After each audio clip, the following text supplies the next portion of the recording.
Welcome back. Once again, I'm your host, Carl Rising, and today we are going to talk about repairing leaky gut.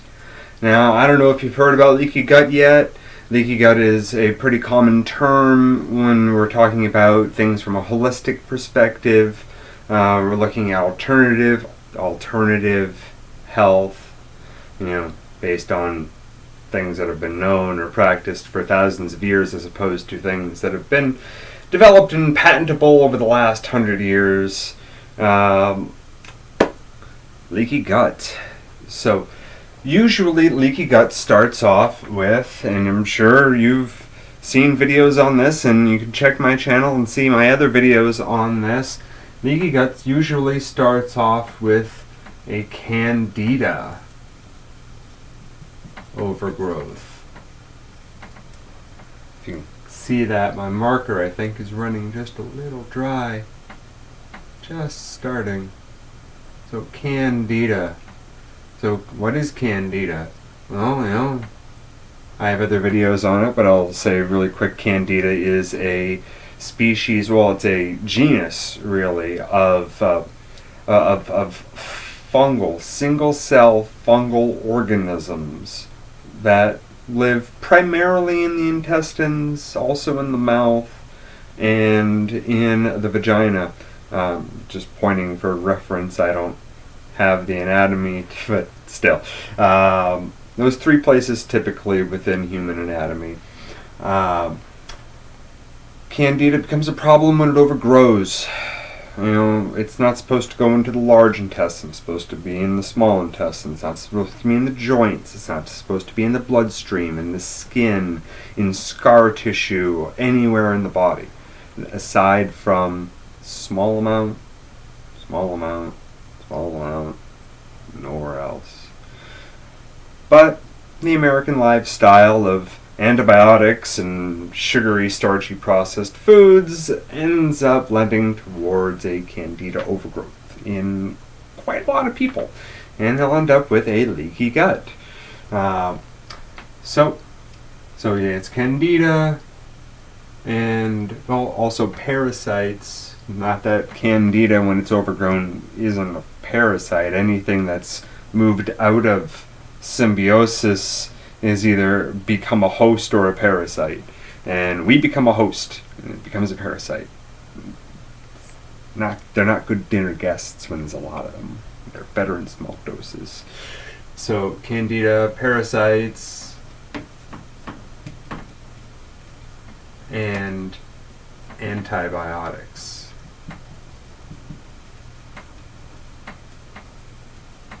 Also the American diet.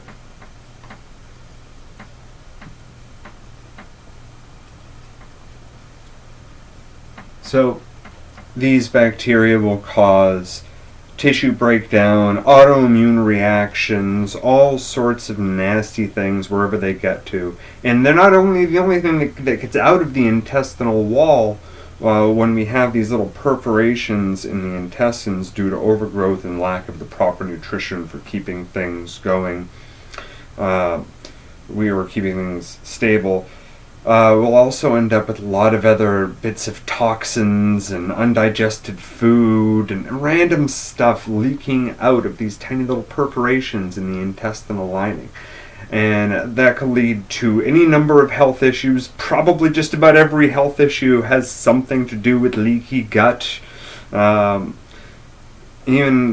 when there's inflammation inside the digestive tract, that's usually an overgrowth, leads to a leaky gut, leads to the immune system getting in there, and the immune system is not supposed to be in the intestines. That's supposed to be an environment where there's two main openings and a lot of little capillaries that leach important things in and nasty things out of the bloodstream.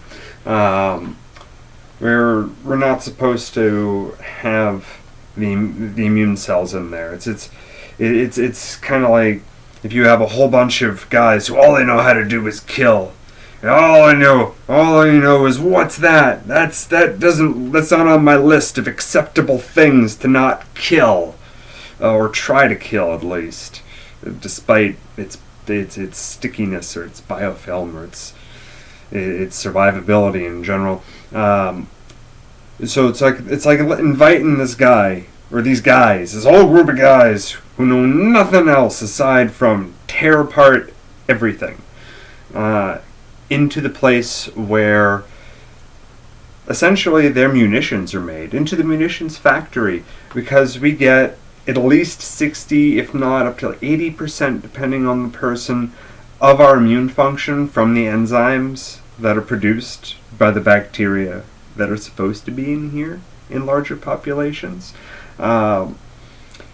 So we end up with damage to the intestinal lining, further damage to the intestinal lining due to all of the enzymes being produced, or really redeployed,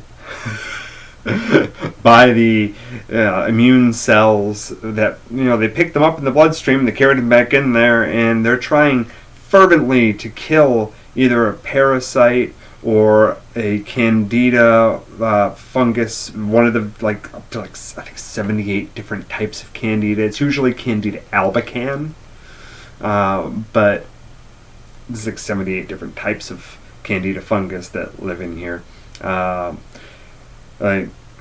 So first, the fungus overgrows, eats away at the intestinal lining, crowds out the bacteria that get you the nutrition that would help keep that intestinal lining intact, and then the immune cells come in, or the bacteria get out, or a little bit of both, eventually. Depends on how long you have all of those perforations. So, what do? This sounds like a hopeless situation. We got bacteria leaking out, we got immune cells coming in causing swelling while they try desperately to kill these hard-to-kill bacteria. They're hard to kill because they're half animal bacteria, half plant. They're a yeast. They're fungi. They're not really fun guys. Don't invite them to your party. But they're in their own kingdom. They're in the fungal kingdom. They're neither flora nor fauna. They're somewhere in between. So, they produce just like any bacteria or virus, they produce a biofilm. And that biofilm is really hard to destroy without the bacteria that would be present that produce enzymes that break down plant matter. Which, we'll get into that a little bit later on, replenishing some of those plant matter digesting bacteria. Now, one of the most important things, before you start killing Candida en masse, before you even start doing huge, like stints of Candida starving with a Candida diet, though I would recommend going on a Candida diet as soon as you feel comfortable doing it. I would say it's a good idea. It's a lot of naturopaths say it's a good idea. I've personal experience, I feel it's a good idea. But one of the first things you want to do is start repairing that intestinal lining. And to repair the intestinal lining, there's a few things to look at here. There's the bacterial balance in there, slowly maybe feed the good ones. So we're going to look at some prebiotic fiber. So that could be psyllium husk or acacia fiber, or even just like celery. Foods that are high in fiber, low sugar. Those are going to give you a lot of good benefits in here. So this feeding the bacteria, but then there's also repairing directly the intestinal lining. This here, big help, but more importantly, and I really probably should have started with this here, is structural nutrition for the intestinal lining, and that is going to be things like L-glutamine,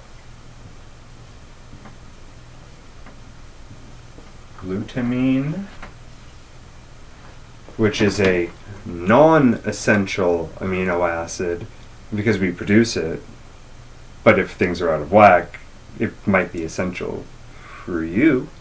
That is an important constituent for the lining of the intestine, for the heart, for the brain. And trust me, if you do something that helps the gut, the heart, and the brain, you're helping the heart and the brain twice just because you help the gut at the same time. Because everything starts here. All your nutritional intake. If it becomes anything else, it starts here. If it stays healthy, the means to do so starts here. There's L-glutamine. And the next thing we're going to talk about here is omega-3. Now, omega-3 fatty acids. Now, this is actually categorized as an essential fatty acid, even though we do make some, but not too well. If you want a little bit more insight on that, you can look at my blood type video. But so omega-3s, these are the fats that help build up the protein structure, along with collagen.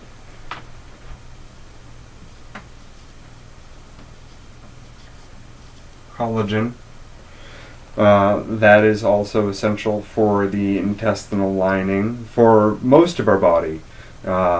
Same with the L-glutamine, really, and the omega-3. That's a pretty important thing to have in your body as a structural component.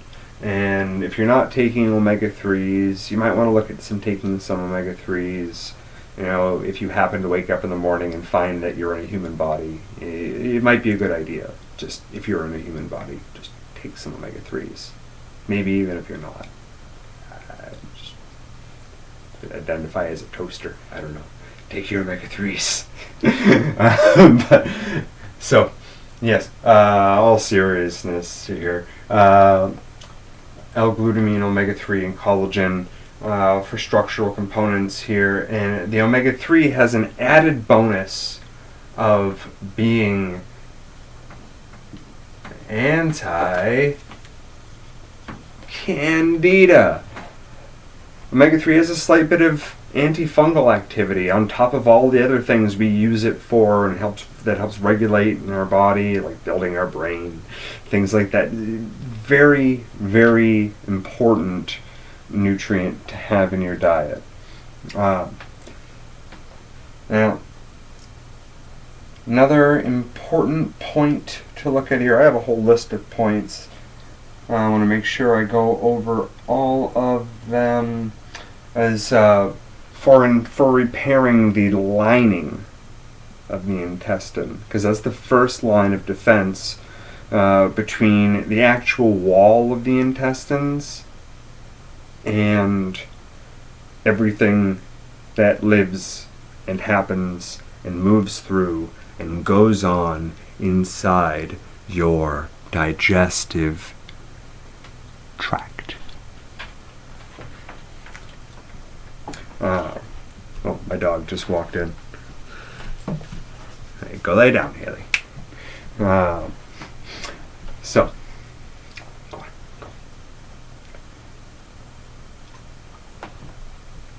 go. Alright. For brevity's sake, because I think she's looking for me to take her out. So, things like for repairing the intestinal lining. There are some herbs that are really helpful, and it's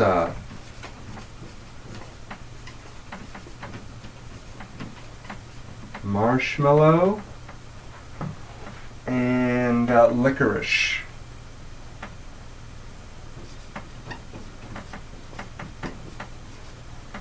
Repair the lining. I hope you can read that at home. It's going to be very hard on your phones, I know, which is why I talk a lot. So marshmallow and licorice help build up the mucous membrane, the mucus lining, coating that protects the intestines from all of the bacteria, acid, bile, and enzymes that are flowing through here. It's a natural thing. So this will help prop that up and help prevent some more damage on the lining while you're really shoring up the gaps. This will help do a superficial thing, and it's a good thing to do for a little while. You don't want to do heavy licorice for more than a few weeks, really heavy licorice ever, but you don't want to do a full dose of licorice daily for like the full recommended usage on your bottle, regardless of what brand, how it's broken up into one dose or 2 doses, whatever. Don't do more than what's recommended per day, and don't do it for more than like 3 to 4 weeks, because licorice can overly thicken the intestinal lining. It has some other benefits, like it protects the liver from some of the toxins from these Candida that you're going to be starving off, so that's a goodie. Another important thing is going to be dealing with inflammation in the intestinal tract, and there's things like CBD or turmeric.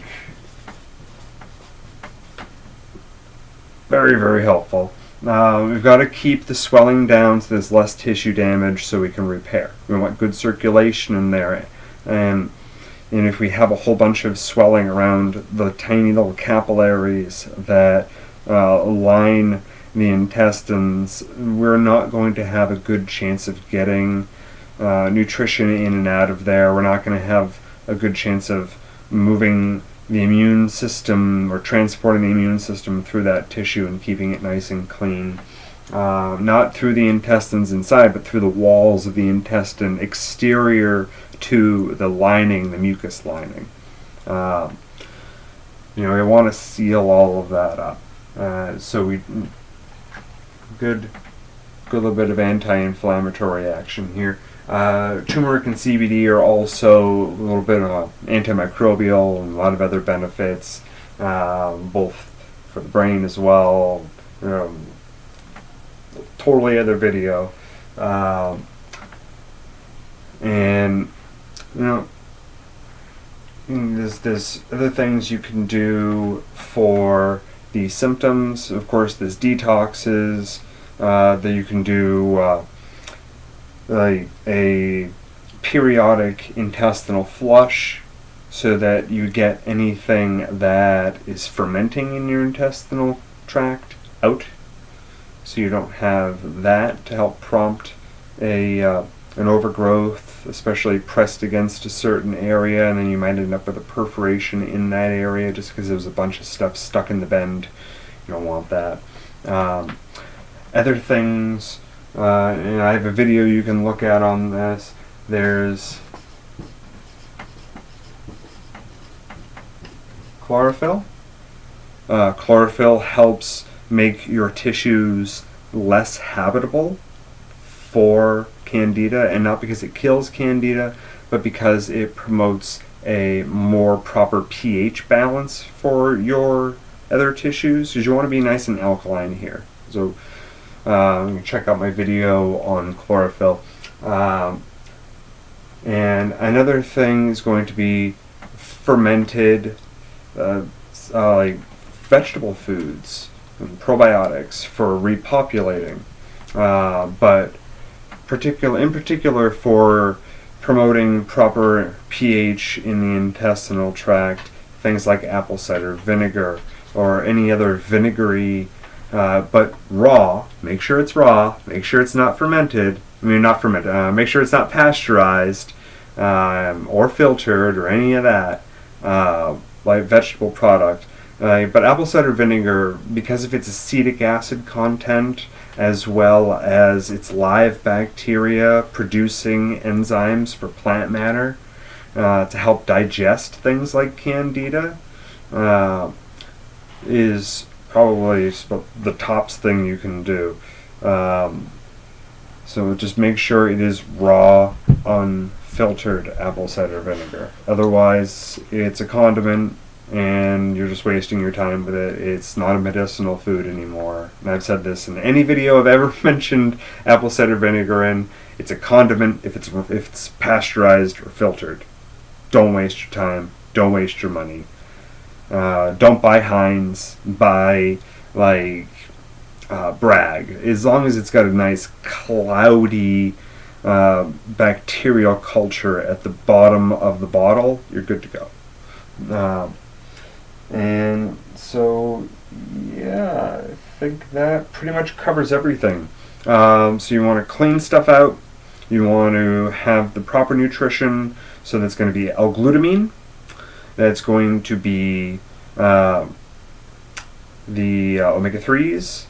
And that's going to be collagen as an optional bonus thing. And you can do bone broth for the collagen and the L-glutamine, and that's really good. Bone broth is amazing. Whether you want to do a chicken bone broth or a beef bone broth might depend on your blood type. If you are type A, do not do a beef bone broth. I repeat, if you are blood type A, do not do a beef bone broth. That will cause inflammation in your digestive tract, and that is going to bring you in the opposite direction of what you're trying to do. A's are, and you can look at my blood type video on for more information here. A's are, coastal villagers, fish, poultry, no beef. If you're an O, get that beef bone broth. Chicken's alright. Chicken will do you fine. Beef will do you better. And one other thing, and actually it's a pretty important point, and I want to make sure that I cover this before I end the video, even though I got the dog laying at my feet here, but, she seemed to calm down for a second. So, last thing I want to touch on, and I've mentioned this in other videos, but I cannot stress the importance or the utility of this enough, and that last thing, and this is not the first, nor will it be the last time this is written on my boards, but a good proteolytic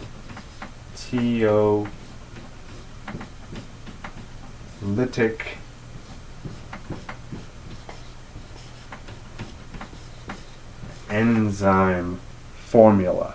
Now, if you can get a proteolytic enzyme formula that also contains cellulase or hemicellulase or both, that's even better, because those are what we need for the plant matter stuff. But proteolytic enzymes, protein. First of all, not to be confused with the fact that all enzymes are proteins, just enzymes that do, proteins that are biologically active and can do things, but specifically proteolytic enzymes are enzymes that break down proteins. And that's going to not only include things that you want to kill that happen to be partially composed of animal proteins, but it will also be scar tissue from damage, even microscopic bits of scar tissue around your intestinal perforations. You want to repair those. And I've seen some really nasty cases of leaky gut. I've even seen a person with a fistula, which a fistula is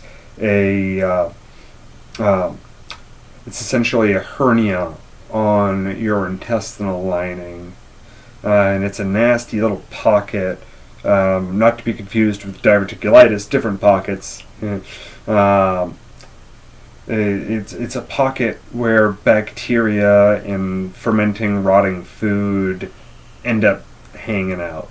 That it's kind of off to the side from the main flow through the tract, so you end up with things just catching in there, and it gets really bad for your health, and it's kind of an exacerbated leaky gut. Now, following this whole regimen here, while doing a yeast cleanse diet coupled with a blood type diet, and making sure also to get his antioxidants, I helped a former customer of mine repair a fistula without surgery. So if he can repair a fistula, which is advanced leaky gut, where an area has become so weakened that it's not just springing leaks, it's prolapsing, it's just herniated out, then you can repair your intestinal lining, perhaps even easier, perhaps faster. He took about 6-7 months. He wasn't as strict as he could have been. If you just have a pretty standard case of leaky gut, you could probably knock this out in a few months. I would continue working on taking antifungals, probiotics, fiber, prebiotic fibers, watching your diet for at least a year or so. Really get that solid, because this is something that is going to affect literally every day that you are alive for the rest of the time you are alive. So you can't really get much more important than repairing and balancing your intestinal tract when it comes to your health. So really stick on this, because the health benefits that you can reap from being strict about fixing this are just limitless. Closest thing you can probably get to functional immortality is having an incredibly healthy intestinal tract. Because that means everything else is healthy. Everything else is healthy. So eat your veggies, kids. Watch your sugar. Get your L-glutamine. And join me next time. Say goodbye, Haley. Who's a puppy?